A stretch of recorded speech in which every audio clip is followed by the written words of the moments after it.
Mais uma vez, cumprimento todos os irmãos com a graça e a paz do nosso Senhor Jesus Cristo. Amém. Convido vocês, meus queridos, essa manhã de alegria, a abrirem a palavra do nosso Deus no Evangelho do nosso Senhor Jesus Cristo, segundo o relato de Lucas, capítulo 11. Vamos fazer a leitura do versículo 33 ao versículo 36.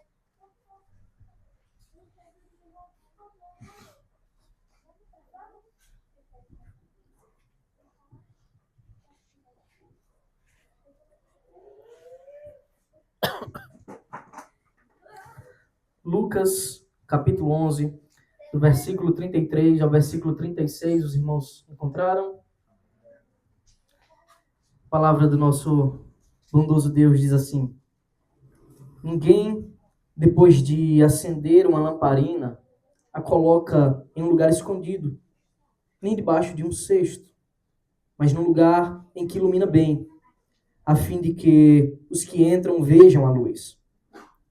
Os olhos são a lâmpada do corpo. Se os seus olhos forem bons, todo o seu corpo será cheio de luz. Mas se forem maus, o seu corpo ficará em trevas. Portanto, tenha cuidado para que a luz que está em você não sejam trevas. Pois se todo o seu corpo for iluminado, sem ter qualquer parte em trevas, será todo resplandecente, como a lamparina quando ilumina você em plena luz. Amém. Oremos, irmãos. Santo Deus, bendito e majestoso, nós te louvamos, Senhor. Te agradecemos por esse privilégio de estar reunidos em teu nome. E agora mais ainda, Deus, o privilégio de poder observar a tua palavra.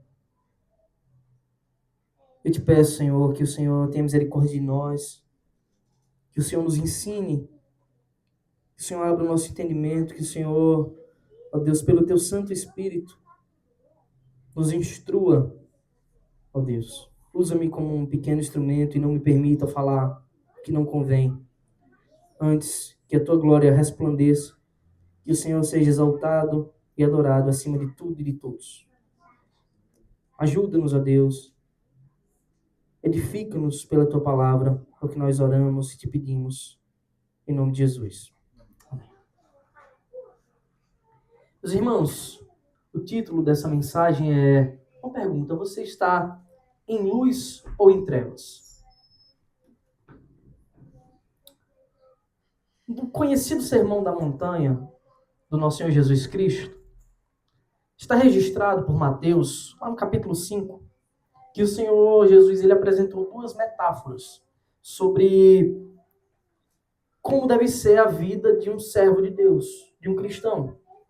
Como nós, chamados para ser úteis nesse mundo, devemos agir, qual deve ser o nosso papel, qual deve ser a nossa função em meio ao mundo caído. Primeiro, o Senhor apresenta aos discípulos, ele fala aos discípulos que eles são sal da terra. E o motivo pelo qual o nosso Senhor Jesus ele disse isso, meus irmãos, logo depois de apresentar as disposições internas, espirituais, que devem estar no coração dos crentes, naquele famoso texto das bem-aventuranças, é porque nós temos uma grande missão. Então, primeiro o Senhor apresentou as disposições internas de como deve ser alguém bem-aventurado, feliz, abençoado verdadeiramente do Senhor. Depois ele começa com as lições práticas. Ele continua com as lições práticas. Ele diz, olha, vocês são o sal da terra. Significa que Deus tem uma missão para nós aqui nesse mundo. E nós devemos compreender o que é o sal, o que significa o sal, qual o seu objetivo. O sal naqueles dias ele era muito útil para duas coisas. Ele era usado para duas funções primordiais. A primeira era dar sabor ao alimento, como nós fazemos até hoje. E a segunda era a mais importante naquele tempo, que não tinha a tecnologia que temos, energia, não tinha os refrigeradores. O sal ele servia para preservar os alimentos contra a podridão, para que os alimentos não apodrecessem, não perecessem. Então, Jesus olha para os seus discípulos ali reunidos aos pés do monte e diz: vocês são o sal da terra. Entenda isso como a nossa função diante desse mundo. E essa função, ela aponta para o estado que o mundo se encontra. O mundo encontra-se num estado terrível. Primeiro, é um mundo sem graça, literalmente. É sem sabor. É um mundo de ódio. É um mundo de mazelas. É um mundo de corrupção. É um mundo de tristezas, de todo tipo de degradação que o pecado pode causar.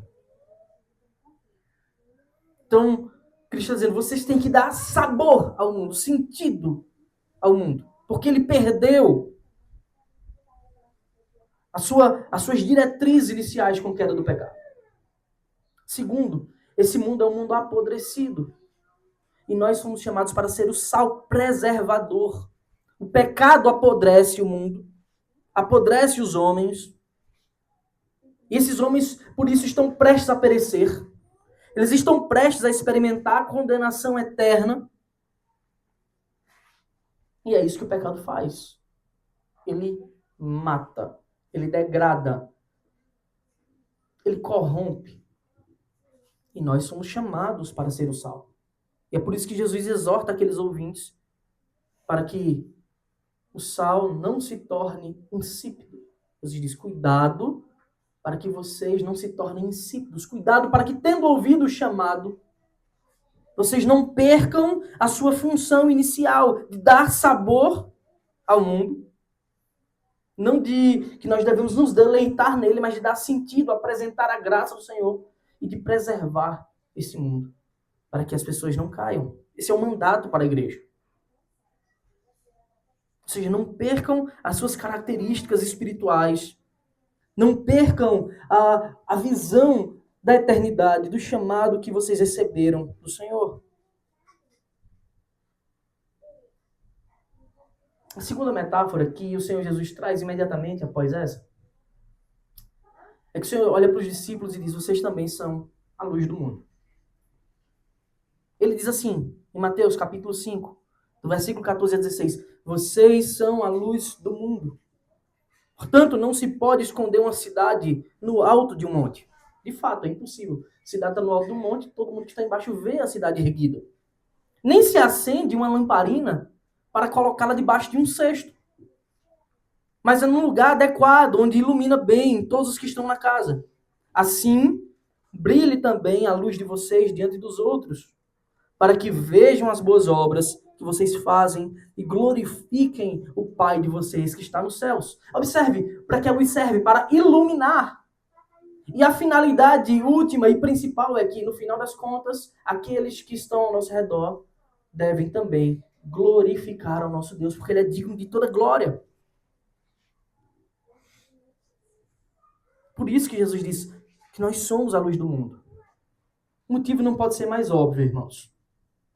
É que esse mundo, ele está submerso em densas trevas. As pessoas estão mergulhadas nas trevas da escuridão do pecado. O mais sábio dos homens, o homem mais inteligente, mais astuto, com o maior número de títulos acadêmicos, de diplomas, de conhecimento, mas que seja apenas um homem natural, isto é, que não nasceu de novo, que não nasceu da água e do Espírito, ele não é capaz de compreender e de enxergar verdades espirituais, ainda que estejam apenas um palmo distante dos seus próprios narizes.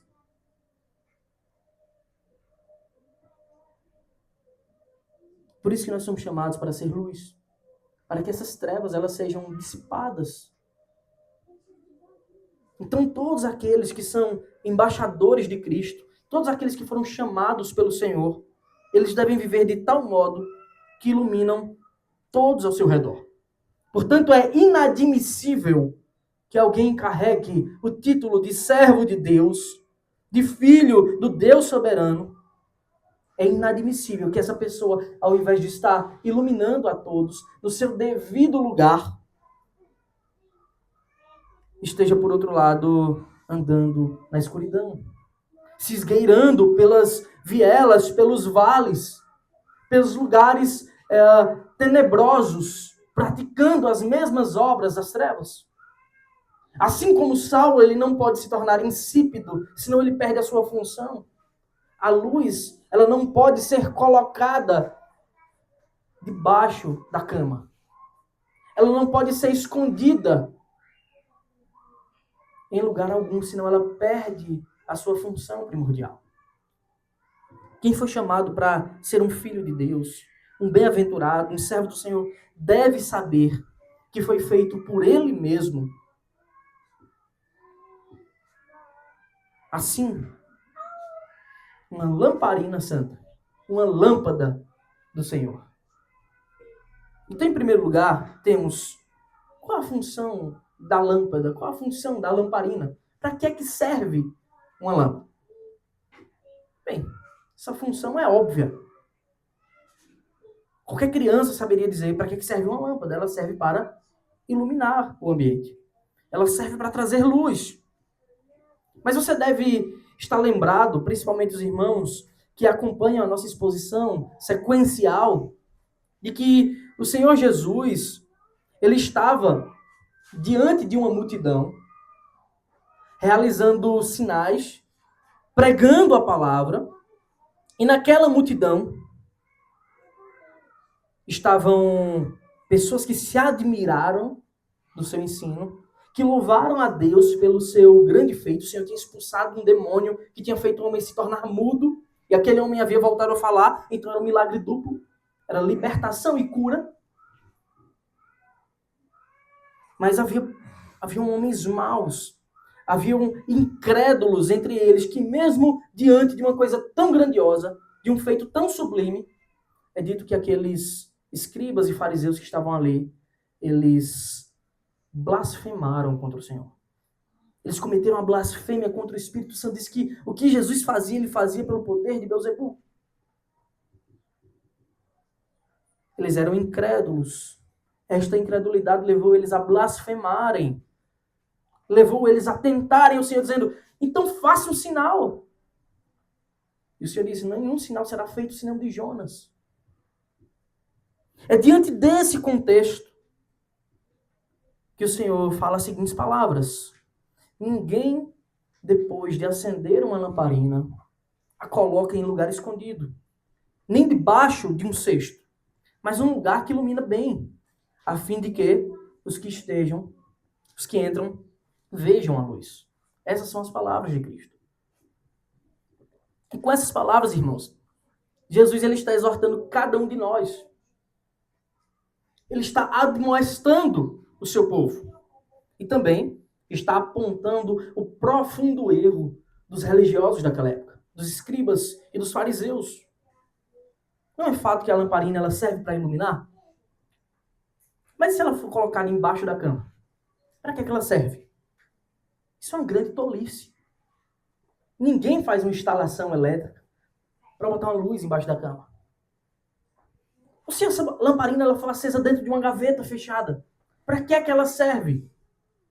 Não é verdade que isso é uma grande insensatez? Para que servirá uma lâmpada escondida que não ilumina o caminho das pessoas? Que não é útil? Assim é na vida dos fariseus, meus irmãos, que o Senhor Jesus está denunciando. E nós devemos tomar cuidado para que não seja a nossa vida também. Você deve saber que aqueles fariseus, eles diziam conhecer o Senhor. Eles diziam se devotar a Deus. Eles diziam se conhecer a lei e os profetas, mas que todo mundo sabia decorado muitos textos.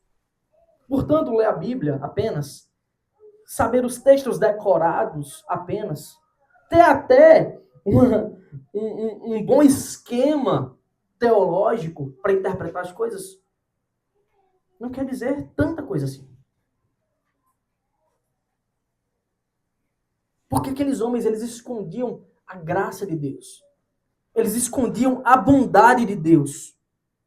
E eles faziam isso, escondiam a lâmpada revelada na palavra que diziam tanto conhecer.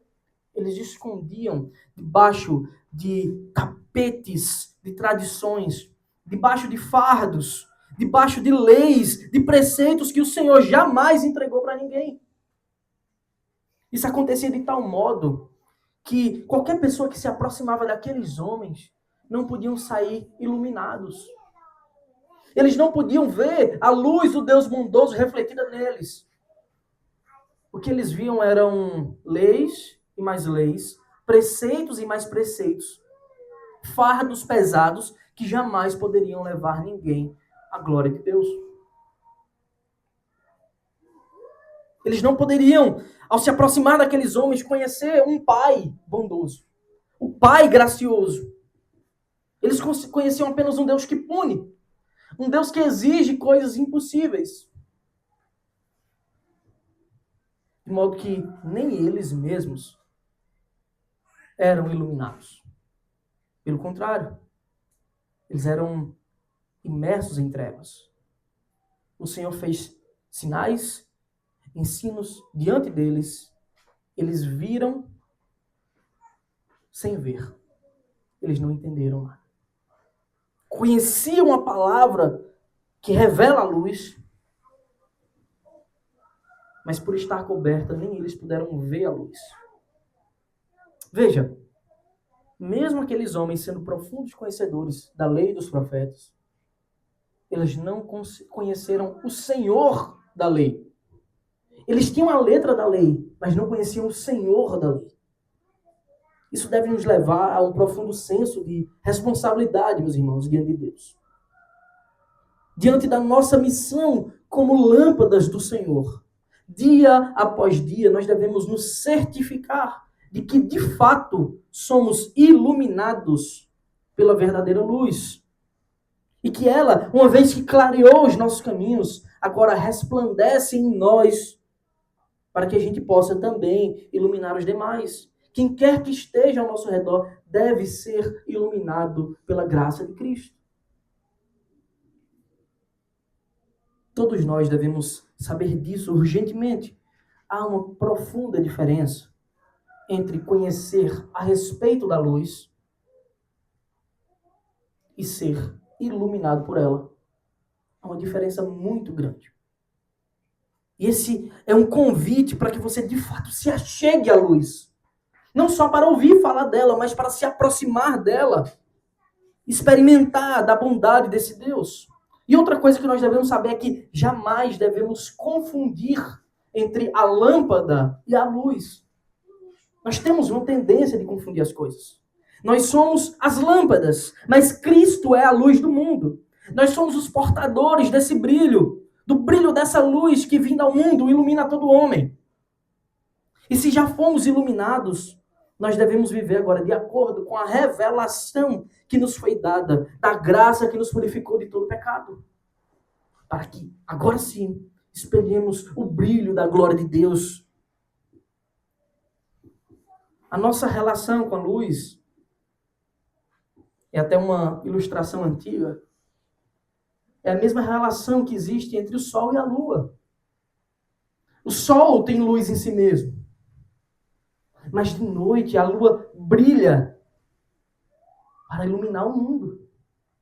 Mas ela não brilha a sua própria luz. Ela reflete a luz daquele que tem vida em si mesmo, que tem luz em si mesmo, que é o Sol. E assim somos nós, apenas lamparinas. A luz não é nossa. Ela não procede de nós. Ela não surge em nossa natureza. Mas nós devemos refletir a luz daquele que nos dá vida e vida em abundância. Portanto, irmãos, o nosso caminhar diário deve ser baseado na preciosidade da clareza que nos foi entregue para que a gente possa efetivamente servir ao Senhor como luzeiros nesse mundo. Para que a luz de Cristo brilhe em mim e eu possa levar ela aos homens perdidos por meio da pregação da palavra, por meio das nossas ações, das nossas boas obras. Não é à toa que Jesus ensina que a luz ela não deve ser coberta. Pelo contrário, colocada ao alto, para que todos recebam a bênção do seu brilho.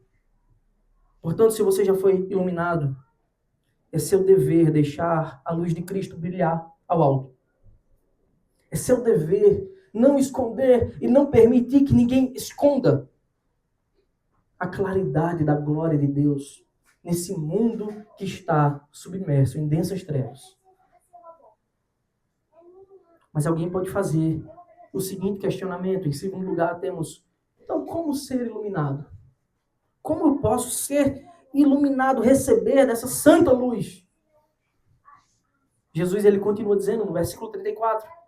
Você deve manter sua Bíblia aberta para acompanhar comigo.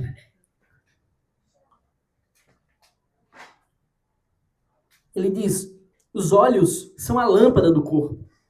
Se os seus olhos forem bons, todo o seu corpo será cheio de luz. Mas se forem maus, o seu corpo ficará em trevas. Queridos, as palavras de Jesus, elas são muito simples, muito claras. Os olhos são a lâmpada do corpo. Essa é de fato uma afirmação muito esclarecedora para nós. Existe algo que nos ilumina internamente.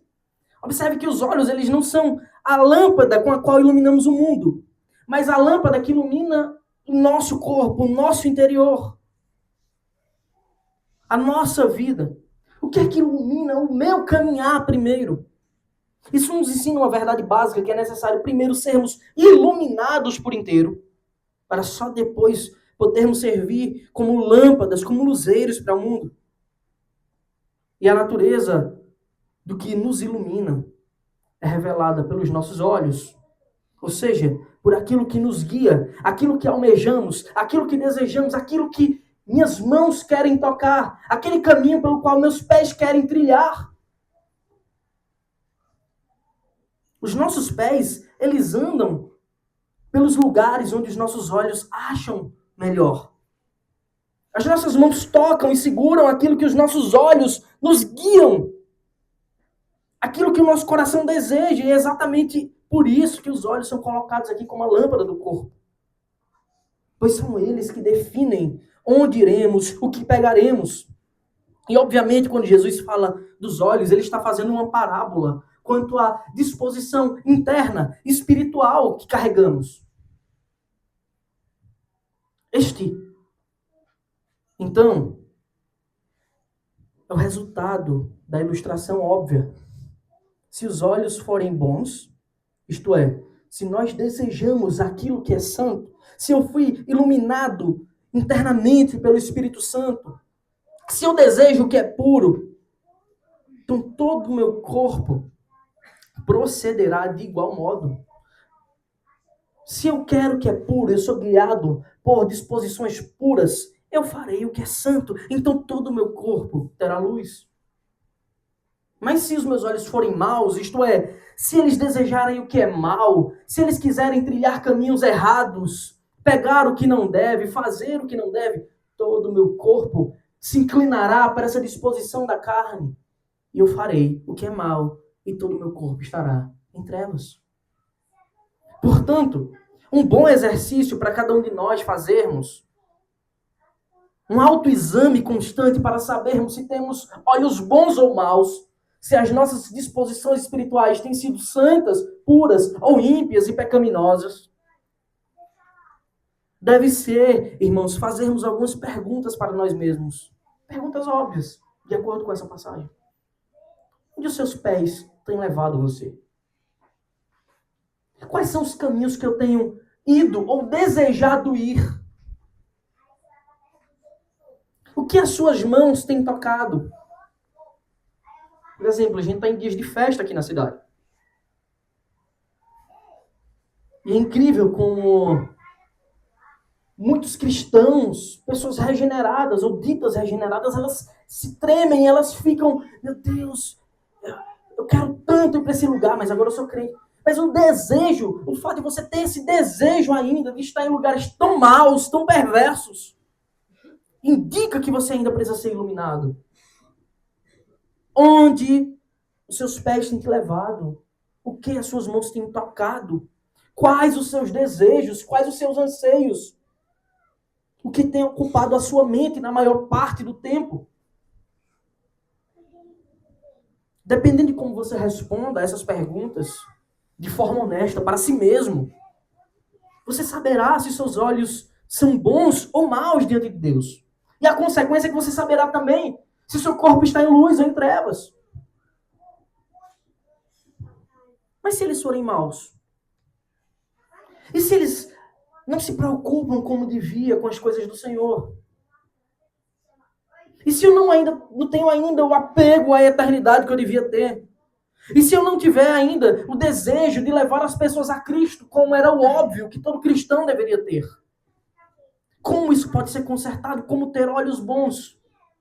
Essa pergunta parece um pouco quando o salmista, no Salmo 119, versículo 9, de que maneira poderá o jovem guardar puro o seu caminho? E a resposta vem de imediato pelo salmista, observando segundo a tua palavra. É a luz de Cristo, irmãos, que nos ilumina. E ele faz isso, e ele nos entrega essa verdade, os caminhos santos e a disposição santa por meio da sua palavra viva e eficaz, inerrante, infalível. O nosso manual.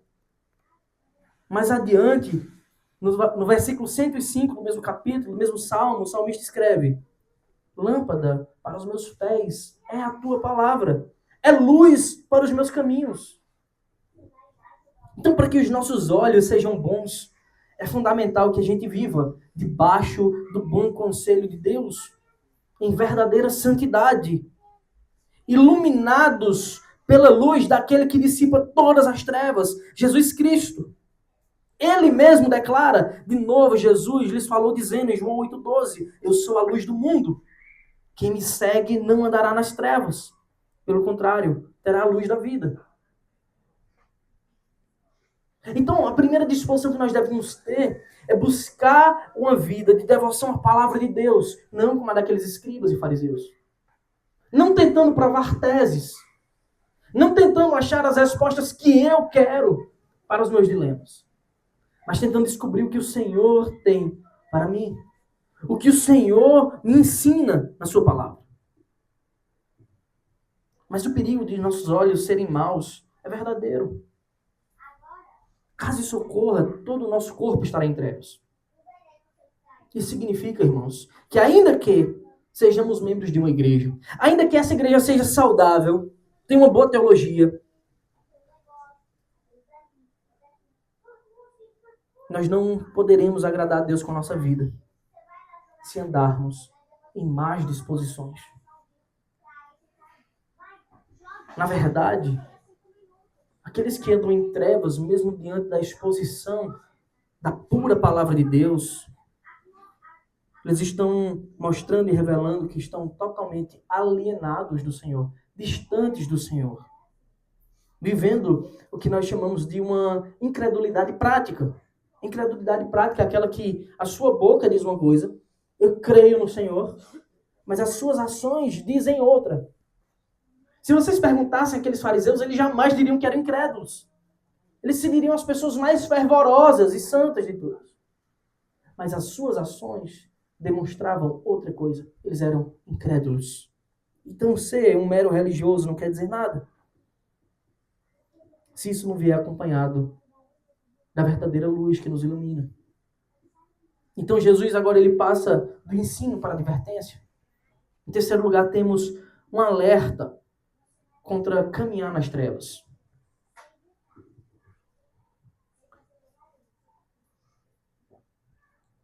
Nós sabemos que naquela multidão, muitas pessoas estavam mergulhadas em trevas espessas. Isso porque a religiosidade da época, as tradições, são simplesmente incapazes de dissipar a escuridão do pecado. Ter um nome escrito no hall de membros de uma igreja não lhe garante a salvação. Mas um fator interessante e trágico, irmãos, de quem está em trevas espirituais, é que eles são incapazes de perceber que estão em trevas. Isso é incrível. A gente lida com pessoas assim dentro da igreja. Pessoas que foram amadas, ensinadas, e elas não conseguem perceber que estão em trevas.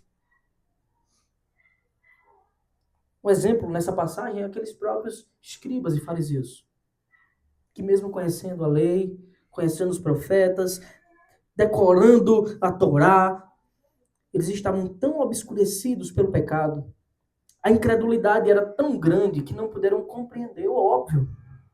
O Messias tão esperado estava diante deles, cumprindo as profecias e a lei. E não somente isso, eles cometeram uma blasfêmia contra o Espírito Santo. Eles diziam conhecer tudo sobre o Messias. Eles conheciam a profecia de Isaías. O Espírito do Senhor está sobre mim e Ele me enviou para pregar as boas novas aos pobres, aos perdidos, a curar, para libertar, para fazer coxo andar, cego ver, para quebrar algemas. Eles conheciam e eles viram Cristo fazendo isso. E prontamente o rejeitaram. Então, diante daquela multidão, o Senhor Jesus ele faz o seguinte alerta no versículo 35. Portanto, tenham cuidado para que a luz que está em você não sejam trevas. Cuidado para que o que ilumina os seus olhos não seja o que é mal diante de Deus. As pessoas que andam na escuridão do pecado acreditam que estão fazendo o que é certo, da sua própria maneira. Por isso, o alerta do mestre é tão sério, é tão urgente. É como se Jesus estivesse dizendo, certifique-se de que você está andando no caminho certo. O tempo todo, na Escritura, somos convidados a fazer o autoexame. Daqui a pouco, diante da mesa do Senhor, faremos o mesmo. Certifique-se de que você não é um incrédulo. Certifique-se de que você não está nas trevas. E há pelo menos 2 tipos de vida nas trevas que nós devemos constantemente nos acautelar contra esse padrão de vida. Para que a gente não esteja nessa disposição errada. A primeira são as trevas da ignorância.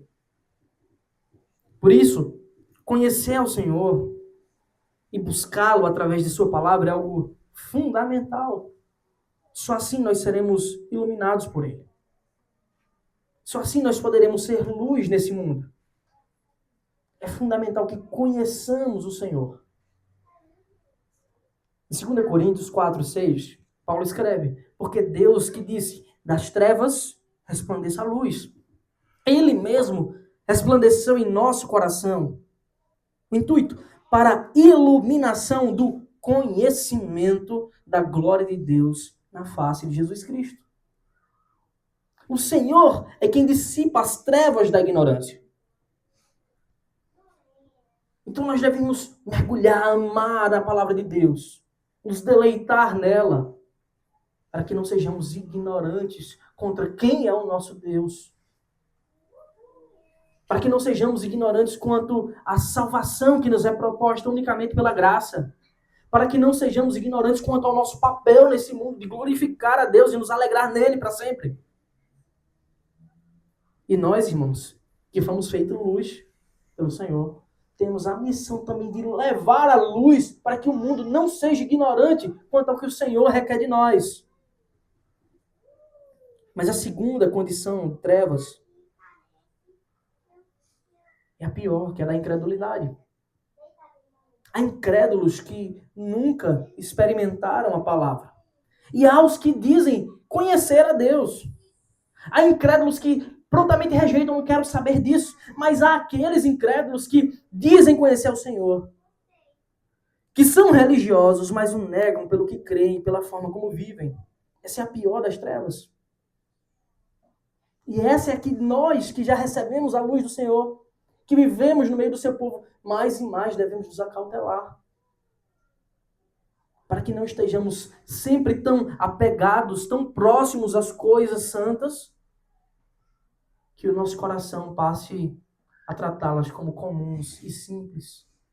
E a gente passe a desprezar o nosso chamado, a nossa busca por santidade, a nossa fidelidade. Aqueles religiosos, eles viviam assim. Acreditavam que eram portadores da luz, quando na verdade semeavam escuridão e morte.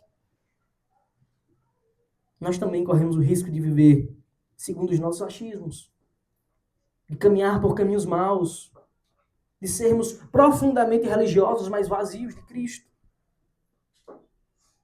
Por isso existe uma necessidade constante para todos nós, primeiro, de estarmos submissos ao ensino do Senhor. Ainda que isso nos confronte, e certamente vai nos confrontar, nós devemos nos submeter à verdade de Deus, à vontade de Deus, que é boa, perfeita e agradável. Nós devemos também reconhecer a nossa total dependência do Senhor. Porque a gente não é autossuficiente, nunca seremos. E diariamente, nós devemos humilhar o nosso orgulho, porque a nossa glória não está em nós mesmos. A nossa luz não parte de nós mesmos, mas dele. A nossa glória está nele. Então, parte fundamental para andarmos na luz é a humildade. O que Cristo fez por nós, graciosamente, deve obrigatoriamente nos levar à humildade. A vaidade e o orgulho, elas não são características da luz, mas das trevas. E o que a gente não vê de irmão orgulhoso, vaidoso, que eu sei mais do que todo mundo. Minha inteligência, então, é absurda. Comparada com a dos outros, meu QI bate 1 milhão. Eu posso mais do que todo mundo. Eu faço isso, eu faço aquilo. Mas é um incrédulo. Não vale nada isso diante de Deus. Não se submete à palavra de Deus. Não se submete à bondade, à misericórdia, ao amor. É um incrédulo.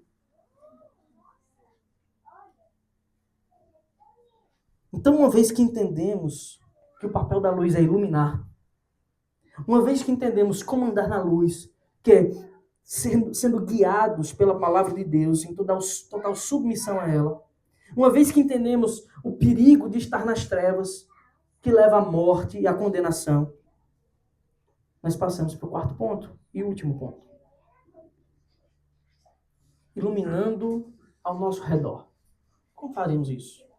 Como traremos luz ao mundo? Jesus diz, versículo 36, pois se todo o seu corpo for luminoso, sem ter qualquer parte em trevas, será todo resplandecente, como a lamparina quando ilumina você em plena luz. Então o Senhor Jesus, ele apresenta os benefícios de andar completamente iluminado por ele. Não tem um malefício, não tem uma coisa degradante e ruim de andar com o Senhor. É tudo sempre muito bom. O Senhor apresenta a seguinte premissa de alguém que está em plena luz. Ele diz, pois se todo o teu corpo for luminoso, e vai além na ilustração, sem ter qualquer parte em trevas, isso é uma ênfase para dizer, uma pessoa pura, iluminada pela graça de Deus. Isto é, alguém que está debaixo da ação graciosa do Deus bendito e poderoso, vivendo mediante o Espírito Santo, vivendo em total submissão à palavra de Deus e devoção ao seu ensino. Quem vive deste modo, irmãos, confiante no Senhor, dependente do Senhor, não trilhará, sua bússola não vai o levar para caminhos, terrenos escorregadios. Quem vive assim não andará encostando a mão no fogo. Pelo contrário, estará debaixo da boa, perfeita e agradável vontade de Deus.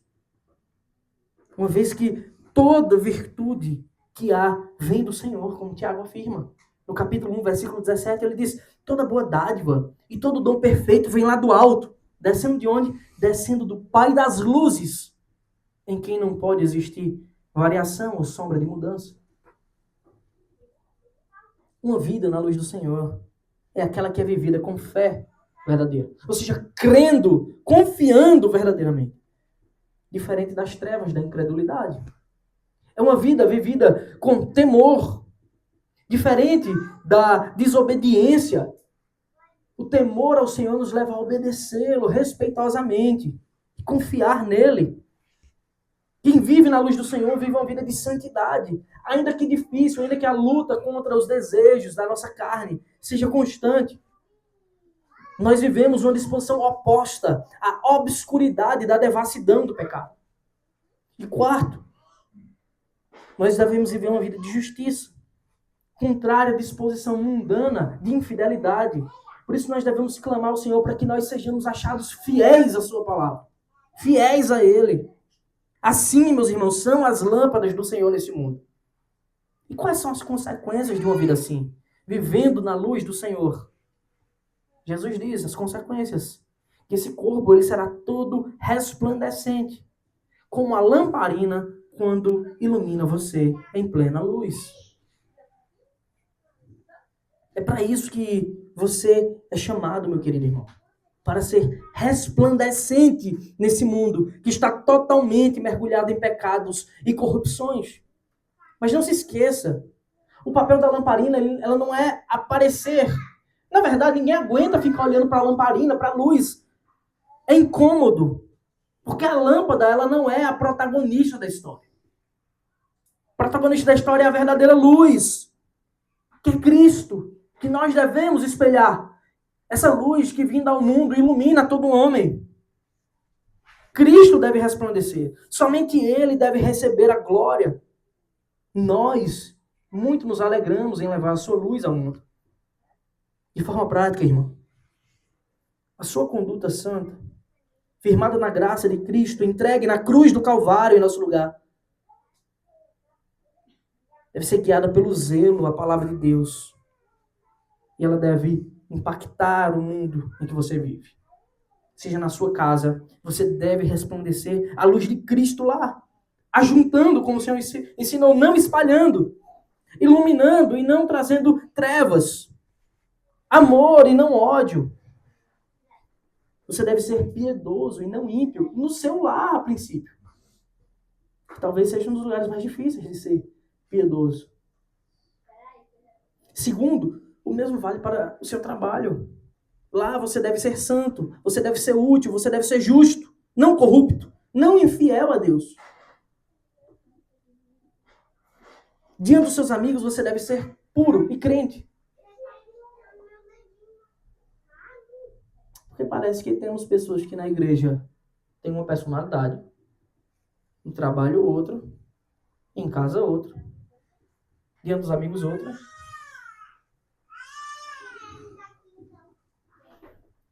Aquele que é iluminado por Cristo, ele deve ver resplandecendo a luz em todo instante.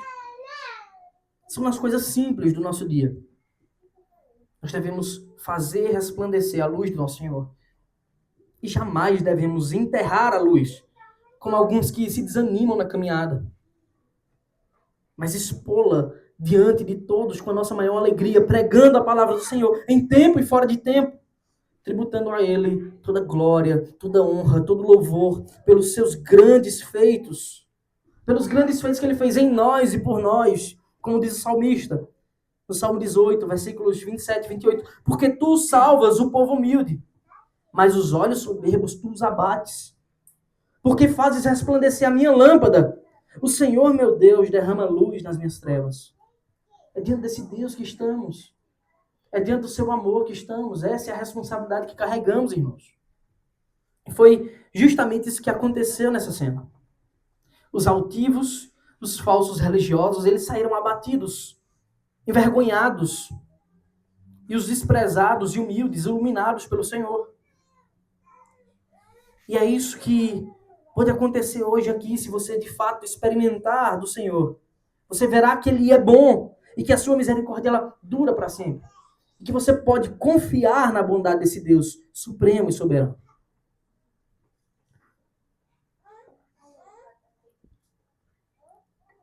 Queridos, esse ensino de Jesus nos mostra que nós vivemos de acordo com as perspectivas que nós carregamos. Quem tem a mente obscurecida pelo pecado não pode viver de outro modo, senão que na prática do pecado. Jesus disse, né? A boa árvore não pode dar um fruto ruim, nem a árvore ruim pode dar um fruto bom. Quem tem a mente obscurecida viverá em pecado. Mas aquele que teve a mente iluminada, ele deve viver em plena luz. Há uma coerência santa pela qual nós devemos caminhar. Mas ainda, a luz de Cristo ela deve resplandecer de tal forma em nós que nós mesmos nos tornamos luzeiro nesse mundo, levando luz para quem está em trevas. Se pergunte se a sua conduta, se o seu modo de viver trará pessoas a Cristo ou farão essas pessoas terem repulsa do Deus que você serve.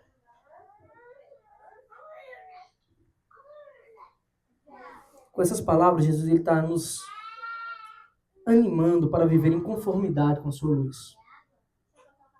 Para viver nesse mundo advertindo aqueles que estão em trevas.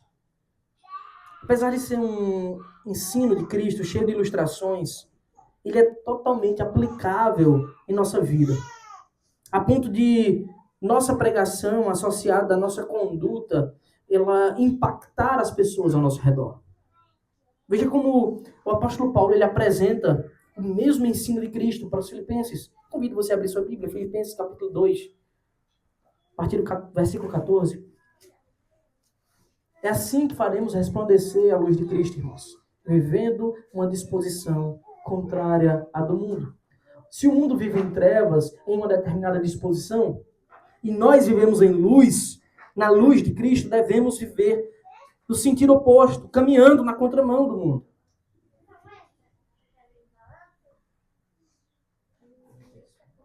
Filipenses 2,14, Paulo diz: façam tudo sem murmurações, nem discussões. Ou seja, vivendo em amor, sem reclamar, sem intrigas, sem ódio. Motivo: para que sejam irrepreensíveis e puros, filhos de Deus inculpáveis, no meio de uma geração pervertida e corrupta. Veja, nós não somos tirados do mundo, mas o Senhor é quem nos livra do mal. E ele diz mais, na qual vocês brilham como luzeiros. É assim que nós devemos viver, irrepreensíveis e puros nesse mundo, irmãos. Vivendo de forma santa, em uma geração que está na escuridão.